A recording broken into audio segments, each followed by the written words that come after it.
Magandang araw sa lahat. Ang tatalakayin natin ngayon ay tungkol sa benepisyo ng pagiging negosyante. Tapusin niyo ang video na ito para malaman niyo ang ilang mga bagay na alam kong benepisyo ng pagiging isang negosyante. At kung ngayon lang pala tayo nagkita, ako nga po si Jerwin Gonzalez, isa pong negosyanteng content creator. Pero bago natin simulan ay pakinggan niyo muna itong aking kwento. Way back in 5 years ago ay hindi man lang po sumagi sa isip ko na magnegosyo. Sa katunayan ay nagsumikap po akong mag-aral para makapagtapos at magkaroon ng magandang kinabukasan.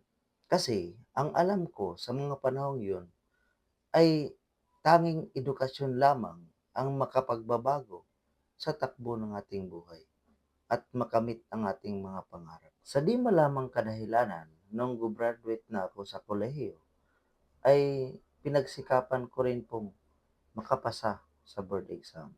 Kaya, nung time na nakagraduate na ako, ay agad din akong nag-enroll sa isang review center para paghandaan ang nalalapit na board exam. Kasi pangarap ko nga na maging isang teacher pagdating ng araw. Kaya pinagsikapan ko, ibinigay ko ang lahat ng aking makakaya para makapasa sa board exam, sa licensure examination for teacher. At laking pasasalamat ko dahil natupad na rin ang pangarap ko nung nakasama ako sa mga pumasa sa board exam. At laking pasasalamat ko dahil nakasama ako sa mga pumasa sa board exam. At noong January 2020 ay nanumpa na kami bilang professional. At nung time na nakuha na ako ng lisensya, ay tila ba nawalan na akong gana na mag-apply bilang isang guro. Kaya naisipan kong mag-apply sa PNP, BGMP at BFP. Pero hindi po ako natanggap. Ang problema ko sa mga panahong yun ay tila ba hindi clear sa akin kung saan ako pupunta, kung ano ang landas na tatahakin ko. Dumating nga sa time na gusto kong mag-abroad at sa katunayan ay nakakuha na ako ng passport. Kaya nga lang, dumating ang pandemic, nagkaroon ng lockdowns at hindi basta-basta makapag-travel ang mga tao. Kaya hindi natuloy ang plano kong lumabas sana ng bansa at doon na magtrabaho. Kaya lumipas ang ilang buwan ay dumating na rin sa puntong nag-aya ang tiyuhin ko na magsimula kami ng fabrication business. Pumayag ako sa mga panahong yon kasi wala pa naman akong stable na trabaho or hindi pa ako nakapag-apply ng trabaho.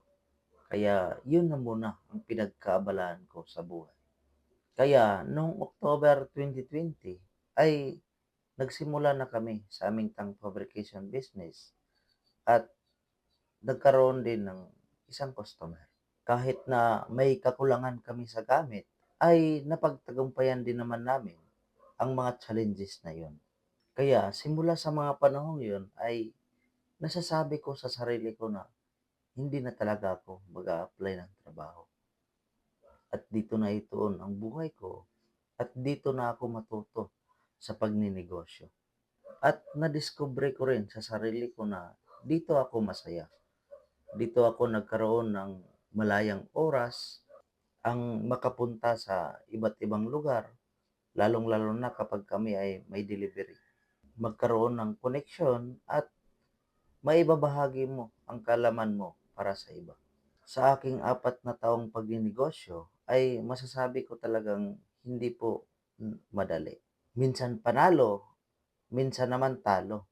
Pero ang mahalaga ay hindi ka susuko.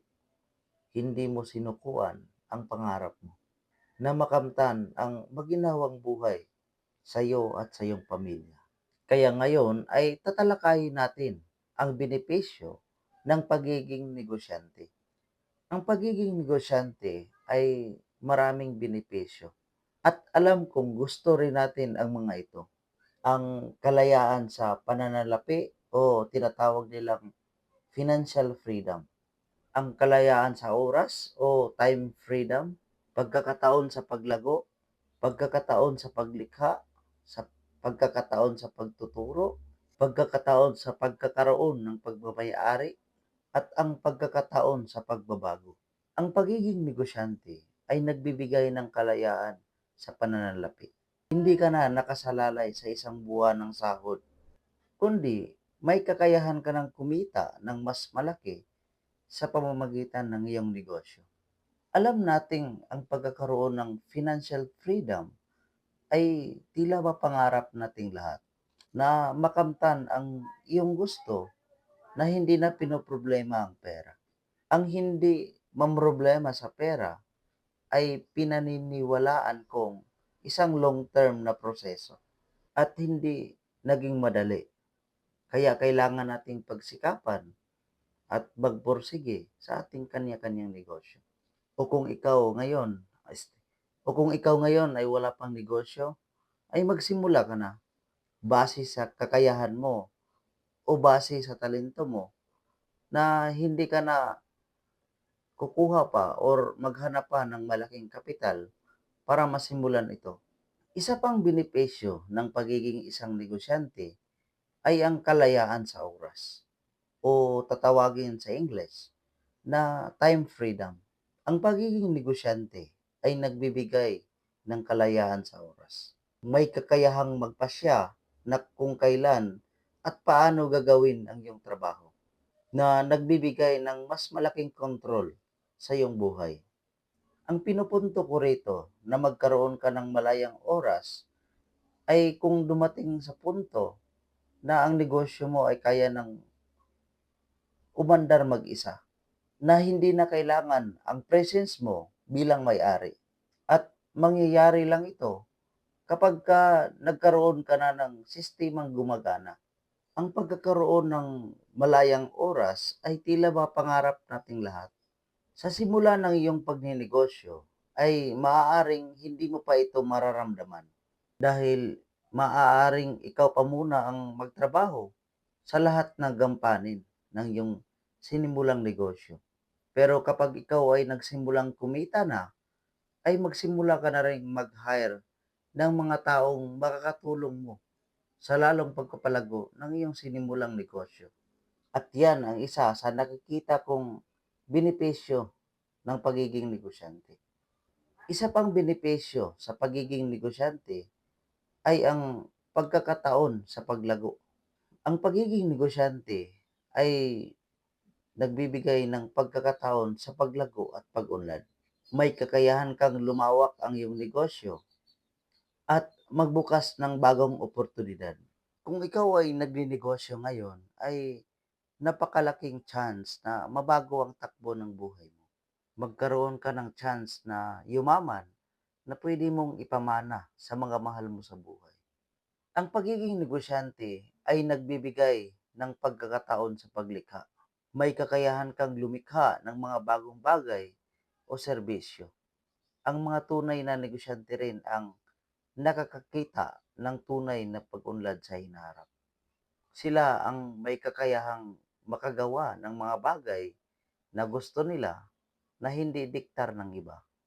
Ang pagiging negosyante ay nagbibigay ng pagkakataon sa pagtuturo.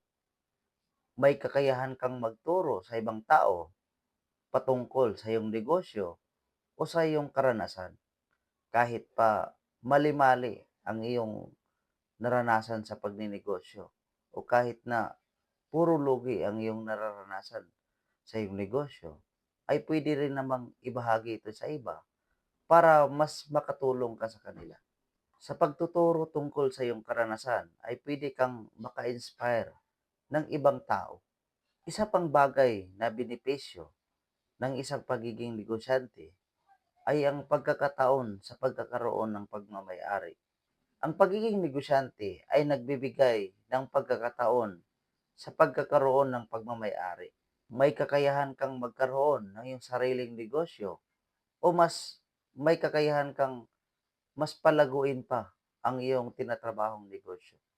May kakayahan kang mangarap ng napakalaki na ikaw mismo sa sarili mo ay pagdududahan mo na makakaya mo ba ito? Isa pang benepisyo ng pagiging isang negosyante ay ang pagkakataon sa pagbabago. Ang pagiging negosyante ay nagbibigay ng pagkakataon sa pagbabago. May kakayahang makapagbabago ng buhay mo at ng buhay ng pamilya mo. At walang makakapigil sa kung ano ang marating mo.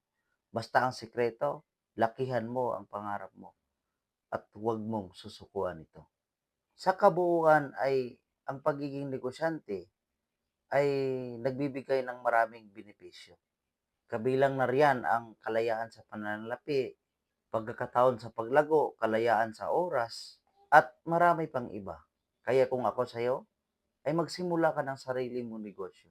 Bakit ko nga ba ginawa ang video ito?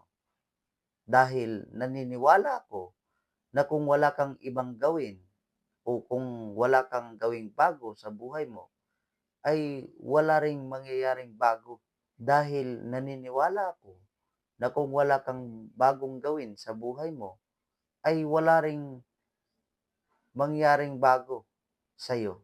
Yan lamang po at lagi nating tandaan na huwag nating susukuan ang mga pangarap natin. That would be all. Thank you. Bye-bye.